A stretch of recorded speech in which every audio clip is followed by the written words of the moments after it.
Tonight we have a really exciting reading because it is an anthology reading, and we have with us two co-editors of a new anthology that just came out not long ago, The Future of Black. And the subtitle is Afrofuturism, Black Comics and Superhero Poetry. And beyond being an incredibly wonderful book content-wise, this book is one of the most beautiful books I think I've seen. The paper that it's printed on is very smooth, and the illustrations are just amazing.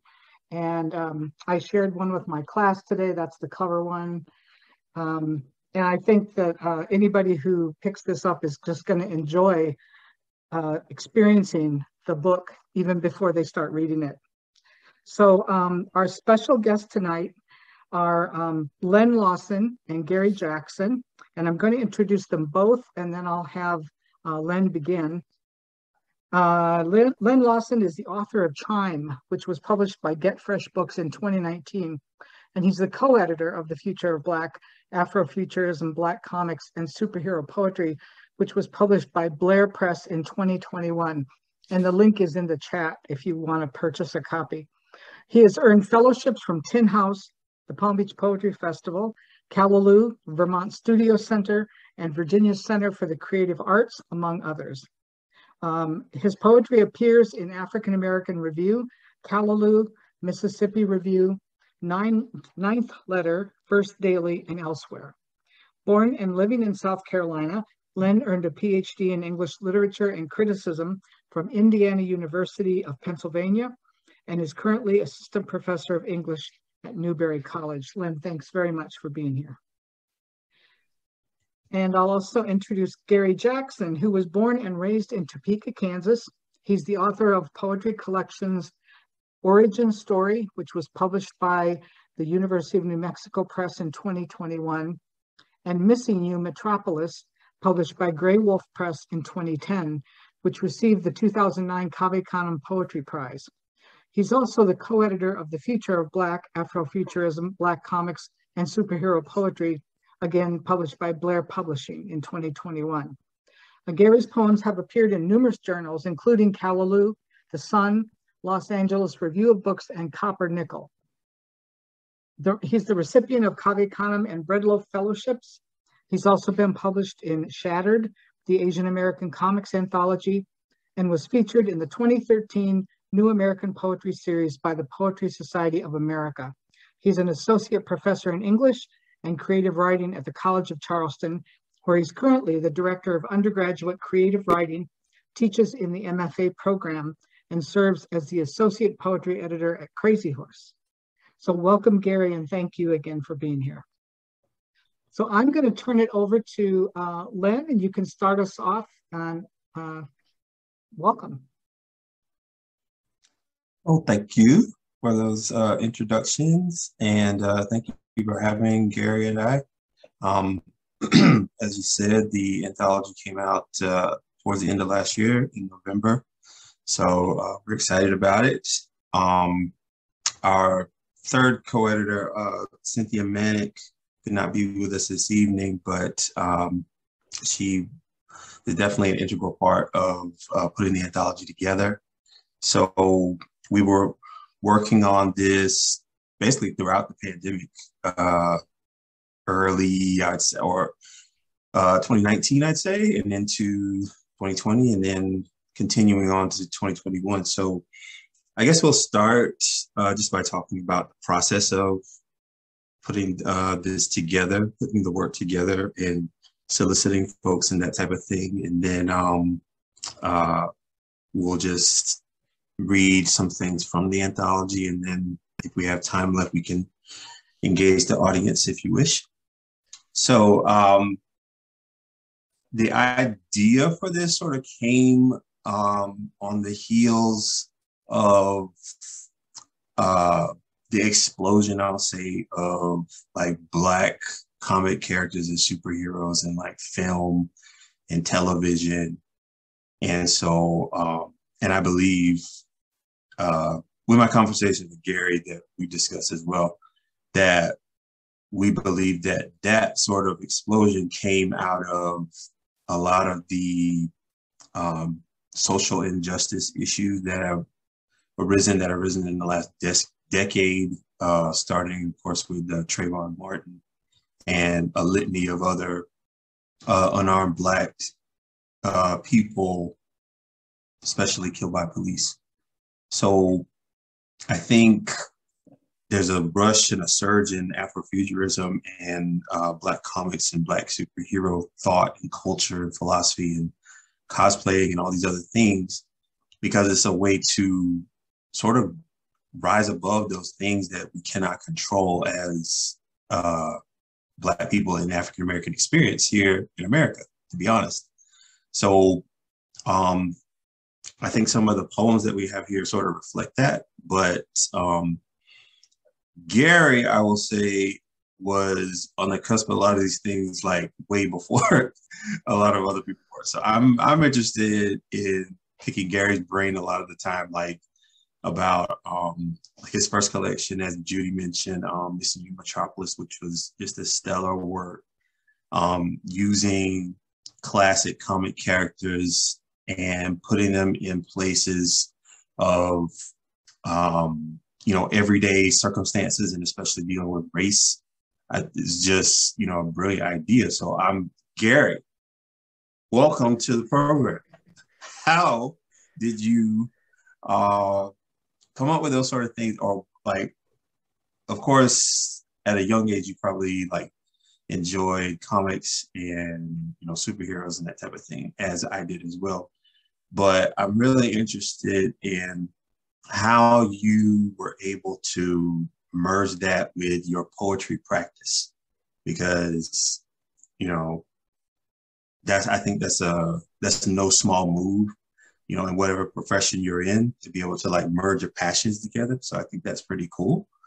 So how were you able to do it, and how did you recognize that was something that was missing in poetry or those type of things? Yeah, no, thanks, Len, for the shout out. And yeah, that's a good question. And Judy, thanks for the introductions and inviting us here.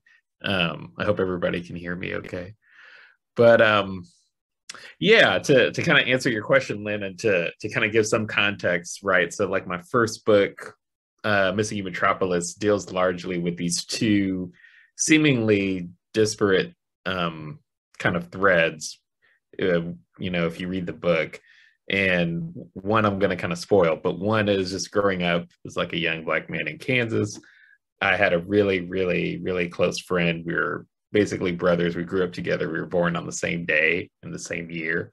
I think I was like 7 minutes older than him. And, as we grew up, we both always tried to, as young men do, and probably especially young Black men do, we kind of fantasize about escaping the situation that we're in.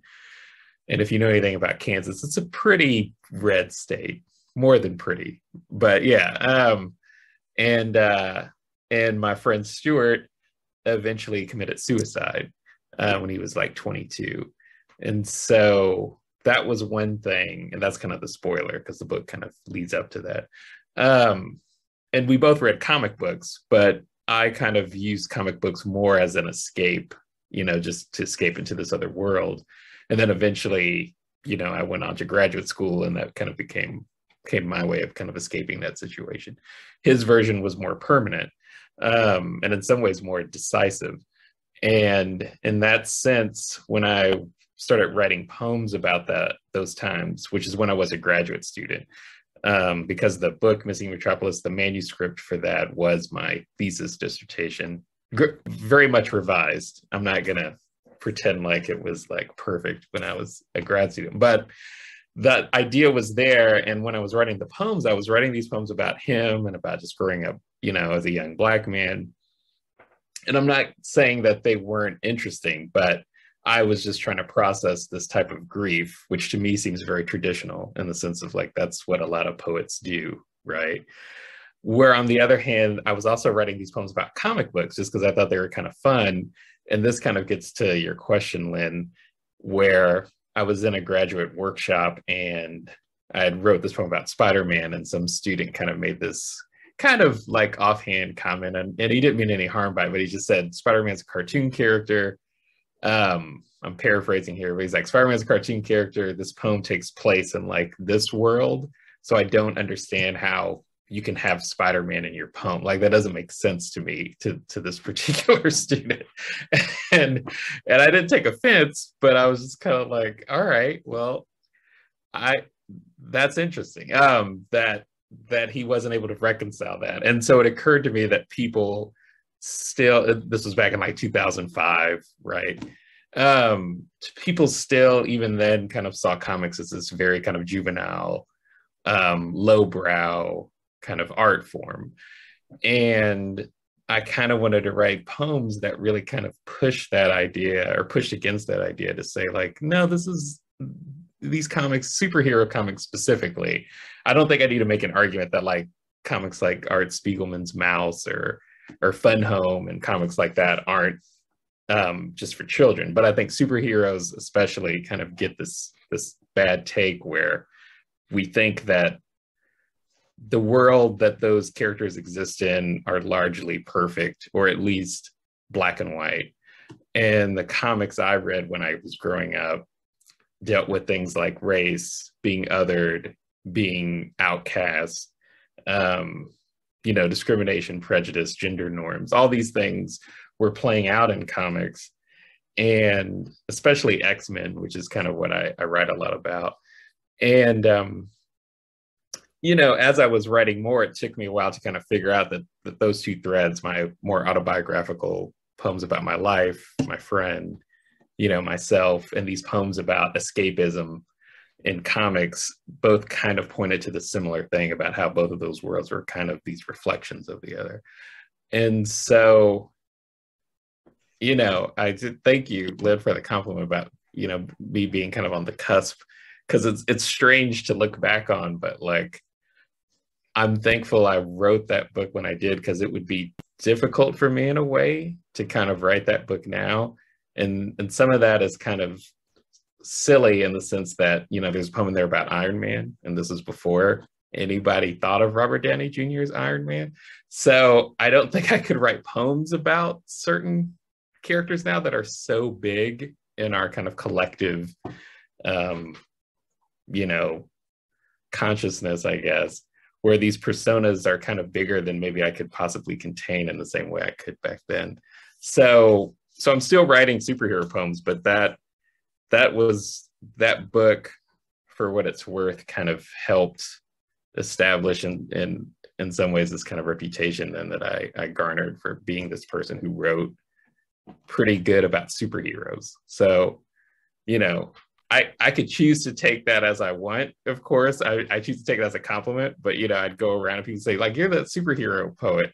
I'm like, yeah, I'll take that, I guess. People want to pigeonhole you, right? Say, well, that's all you write. So I don't need you for anything else. It's like, okay, it's superhero stuff. Yeah, can you write us some superhero poems? Or and this isn't insidious in any way, but like, I do a reading back in the day when that book first came out, and students would come up and be like, oh, these are really cool poems about superheroes. I wish I could write poems about superheroes. And I would have to kind of connect the dots for them and say, like, these are poems about superheroes, but also they're not, right? They're a vehicle I'm using to explore these other,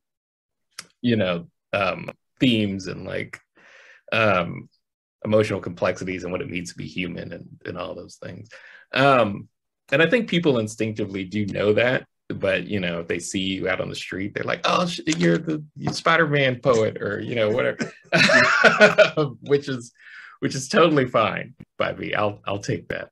And so, yeah, and I still write poems about those themes for sure. And I was so touched when Len, when you came up with this idea and approached me about it, and I think you, similar to me, like what you were saying earlier, kind of grew up on pop culture and superheroes, and we were aware that there were some, not a lot, but some, examples of like Black comic characters or video game characters, in pop culture, but maybe also aware that for the most part, it seemed to only be one or two, right? There are just a few. And And, you know, I credit you for this idea, but just could we somehow get like, not necessarily just more inclusive, but really like do something that kind of illustrates the scope of all of these different characters and all these different writers who are also writing about these characters. Because when I was coming up, I mean, some of you will see when you see the book, but, you know, we have poems in here by like Gil Scott-Heron and Lucille Clifton. I think Len will read some even, but also like in terms of contemporary literary forebears, the one poet that people told me about was a poet named A. Van Jordan. And we actually have a poem of his in here, which is the poem someone pointed out to me. But I still remember this. When I was a grad student and I was writing these superhero poems, we got a chance to meet with an editor, and, you know, like a big time editor. And she was an editor at Norton. And she looked at my work and she says, "Oh, we have a poet who does that." Meaning, and she was talking about A. Van Jordan, whose book had just come out. And she was like, we got a Black guy who writes about superheroes. Like, here he is. And I mean, she didn't quite say it that way, but it was kind of like, oh, okay. So being a good graduate student, I did buy his book immediately. It was like, I need to read this dude. And yeah. So, you know, and I know that stuff still happens, I'm sure, but yeah, like, yeah, go ahead, Len. No, I was just about to say, it's seeing like the last 10 years, I would even say just like the turn of the century, looking at like not just African American poetry, but just, you know, the scope of poetry. I think people, poets go to those, you know, superhero comic genres, you know, very few and far between. But it's like when they do, it's like you said, trying to translate what's happening in their own lives, or translate what's happening in the world, or make sense of it, or like you said, like as an escape. But I'm, you know, a geek, and I look back at like history, but I see like the timeline of, you know, say from like 2000. I would put like your book there when it was published, like in 2009. And then you mentioned A. Van Jordan. And then you have Tracy K. Smith's Life on Mars, which is not necessarily a superhero book, but it's really Afrofuturistic, where you have a Black woman just ruminating on, you know, the universe and space and celestial beings and that type of thing. And then you have like, you know, within the last like 5 years or so, Dennis Smith with Black Movie, which is more like a speculative book that where he's talking about like dinosaurs in the hood and, you know, that type of thing. You know, like what if, you know, that we had a Black movie with, you know, so all these different things that we don't see now, but it's sort of like in that realm of escape, or making sense, or balancing the equation or the algorithm of Black people getting slaughtered, you know, for no reason. So it's just like these books are like coming in like one by one. And so where I see this anthology is like kind of like a, you know, like a best of album, or like a culmination, or like a mixtape, you know what I mean, of all of those writers, and then people that we discovered want to write about it more when we did like our call for submissions.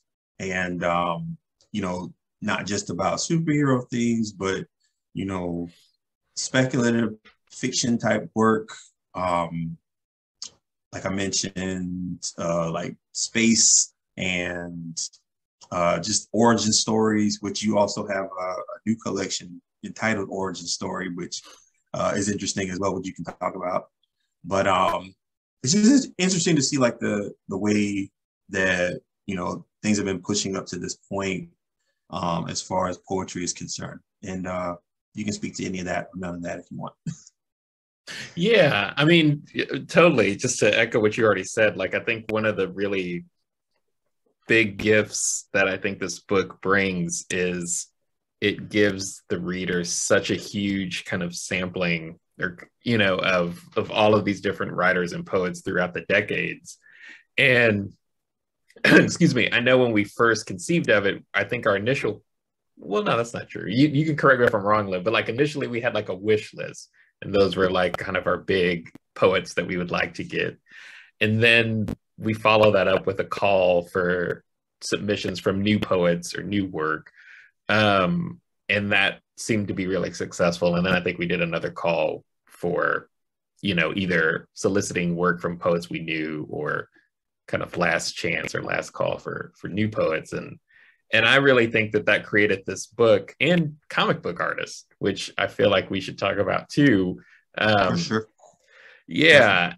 Yeah. And like what Judy kind of said, you know, in your introduction about the book is that there's these images that we were able to kind of solicit and get.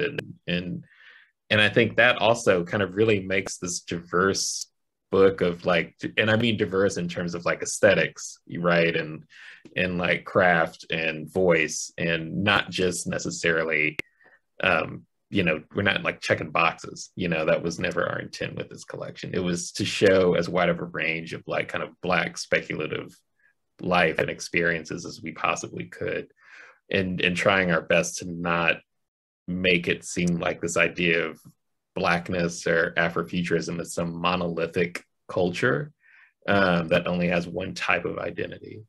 And so that I feel like is in some ways kind of one of my favorite things about it. And I got to read a lot of new poets that I wouldn't probably have read otherwise, if I'm being honest. Yeah, I think the important part about the like soliciting others first and the invitations were that there were already poems like this out there.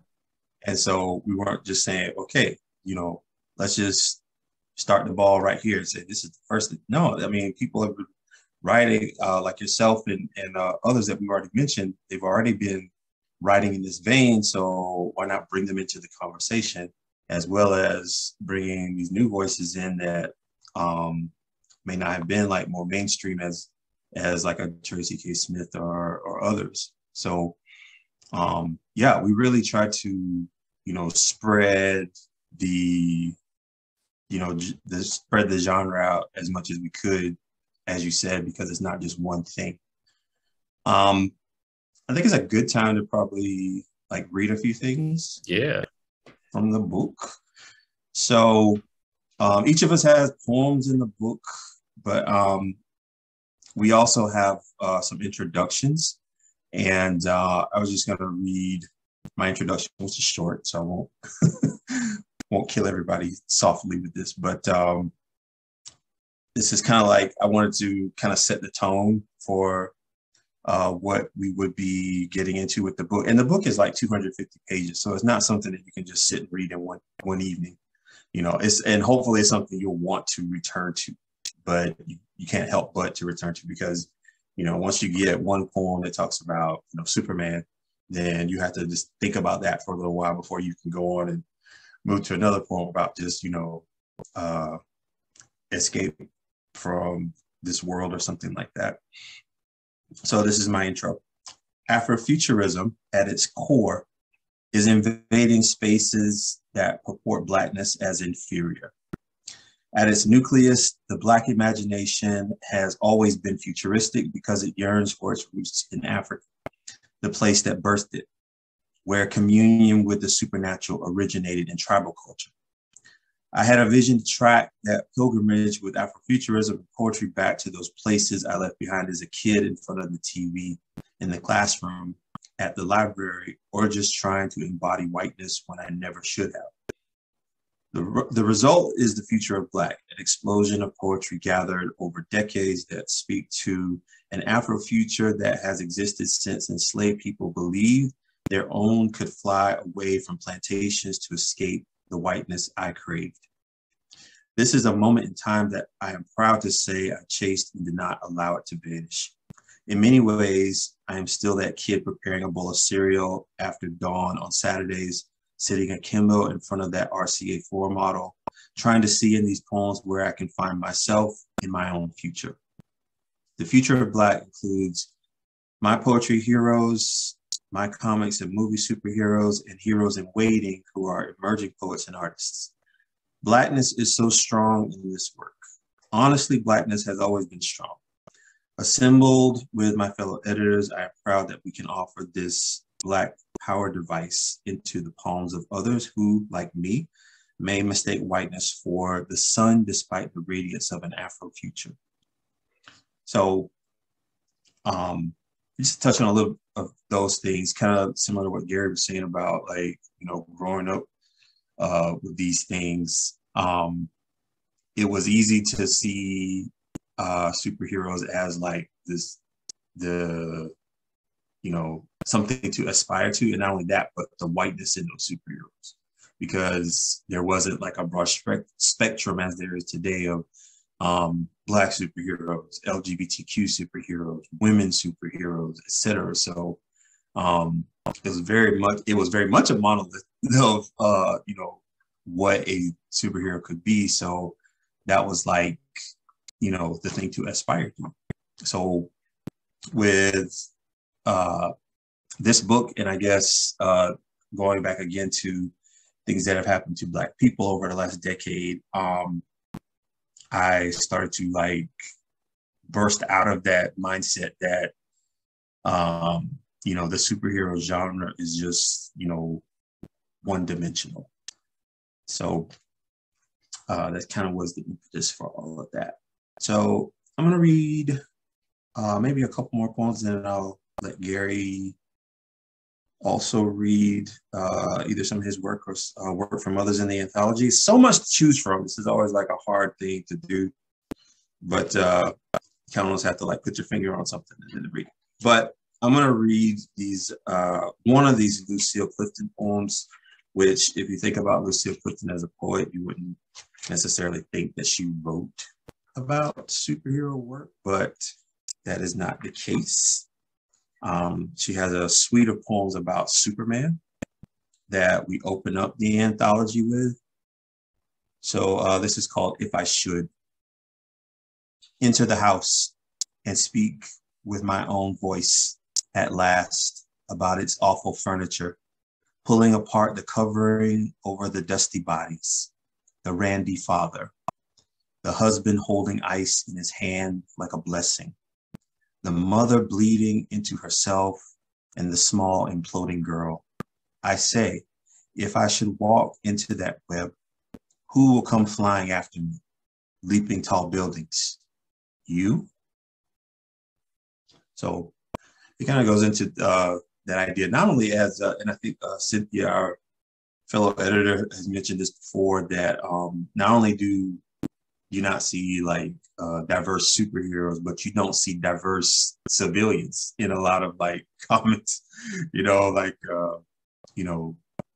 who's Superman always saving? Well, it's always a white, it's never like Black people, or even, as Cynthia says, people with glasses. He's not even saving like, disabled people, you know what I mean? So, and that's not a knocking at Superman. Once you think about it, I mean, you have to look to like comic creators in general and, sort of meta look at it, you know what I mean? But it does sort of give this like myopic view of if you're non-white or non-diverse, then how can you, imagine that someone will come and rescue you?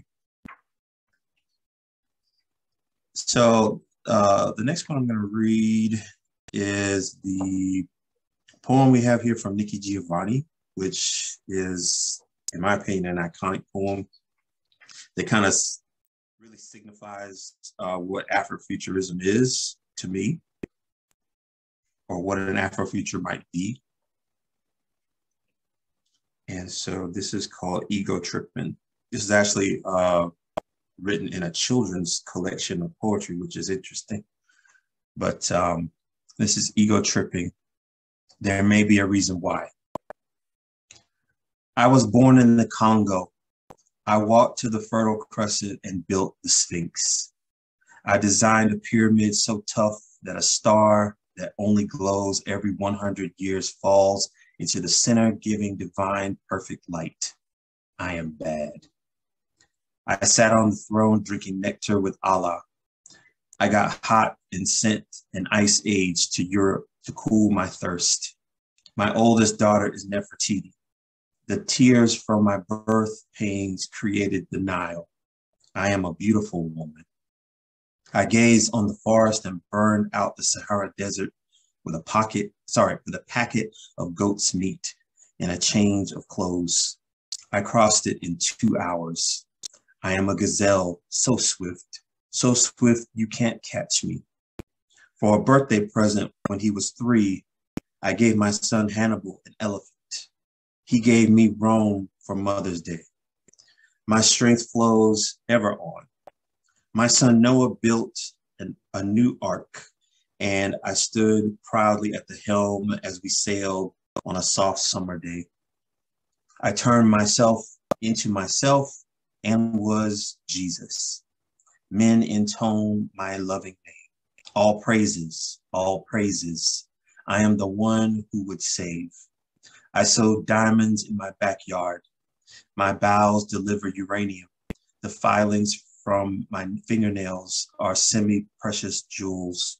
On a trip north, I caught a cold and blew my nose, giving oil to the Arab world. I am so hip, even my errors are correct. I sailed west to reach east and had to round off the earth as I went. The hair from my head thinned and gold was laid across 3 continents. I am so perfect, so divine, so ethereal, so surreal. I cannot be comprehended except by my permission. I mean, I can fly like a bird in the sky. So, yeah, give it up for Nikki Giovanni. Like, that whole premise is just, you know, transcending time and space and any type of oppression or suppression or anything that would ever hold you down, and realizing your oneness, I guess, with the universe. So I'm going to turn it over to Gary. Okay, thanks, Len. And yeah, and I think it's so cool because that Lucille Clifton poem too is, with the exception of like the kind of epigraph, which is a small poem, that Lucille Clifton poem is like the first poem in the collection, so it really kind of opens up the entire anthology, which I really love. I'll read just 2 poems, and I guess I'll read one of my own first, and then one other. I'll read the Luke Cage poem. So kind of to just case in point to what Lynn was talking about. So this poem, even though it's mine, it was originally published in Missing Metropolis, and that goes for the other poem too, because I think at the time we were putting this collection together, I actually didn't have any new superhero poems, or at least ones I felt were worthy to be in this anthology. So yeah, so this poem is Luke Cage Tells It Like It Is. I don't know if anybody here knows Luke Cage. You might kind of know about him a little bit more now because he had like a Netflix show not too long ago. But he's a Black superhero. He was created at like the height of Blaxploitation. And so Marvel Comics, you know, with the kind of success of like Shaft and you know, Dolomite and all those old, like kind of not old, but those movies, Marvel's like, we could do that. So they created this character called Luke Cage, who has like impenetrable skin. He lives in Harlem. He's kind of strong. He's not like super strong, but he's got some super strength. And of course, he was in jail, and that's how he got his powers. And then he got out of jail. You know, I think he was framed for like a murder or something. So he hits all the tropes basically for Blaxploitation. And so this is a poem kind of about him. Luke Cage Tells It Like It Is. Don't believe everything you read. The exploits you find in my comic are no more probable than snow in Sunnyvale. I'm not as black as you dream. But a body has to make a living, and I play the part better than any. I know the dangers of believing every shade of black you see. In this issue, there's a mandingo of a man, dark like olives, voice as deep as a desert valley in the dead of night. He smiles as if he wants to bite your throat, holds back his teeth with those bubblegum lips that he can't help but lick, leaving the thinnest film of saliva on the surface. He's slick, and he's bold, and he's everything you imagine he should be. Sometimes you want to be him, want to see yourself in the silver gleam of his image, and other times you want to be wanted by him, crave his brand of desire, his form of righteousness, bringing a little black to the world, one motherfucker at a time. No matter how three-dimensional he seems, know that behind every jive turkey uttered, there is not a black mouth, but a white one that dictates who he calls nigger to temper the perfect tone of black. This is the cruelest trick. Even now, I'm defined by the borders of my panels, the hue of sienna ink, an assembly of lines, a rendering of man splayed across your page. And jive turkey is one of those phrases. Thank you. Thank you. No, thank you. Yeah, jive turkey, I don't know if anybody remembers, was one of those phrases that, you know, for a short minute, I don't think it ever really caught on, but people tried. And so Luke Cage is still around. I don't know if he's still being written by white writers. Not as much, I don't think. And I'll just read one more poem. And I thought I'd read something a little different, just not kind of in the mode of like superheroes, just to kind of give an example of some of the diversity and just in terms of theme and aesthetic. So I'll close with this poem by another poet named Yona Harvey, and it's called Dark and Lovely After Takeoff, a Future. Yeah, Yona Harvey's like great. And this is from her recent collection called You Don't Have to Go to Mars for Love, which is about, as you can probably guess from the title, also about like speculative love and real love too, and Black love. Dark and lovely after takeoff, a future. Nobody straightens their hair anymore.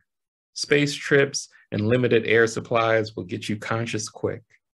My shea buttered braids grow planetary as I turn unconcerned, unburned by the pre-takeoff bother. Leave it all behind, my mother told me, sweeping the last specks of copper thread from her front porch steps, and just as quick, she turned her back to me. Why had she disappeared so suddenly behind that earthly door?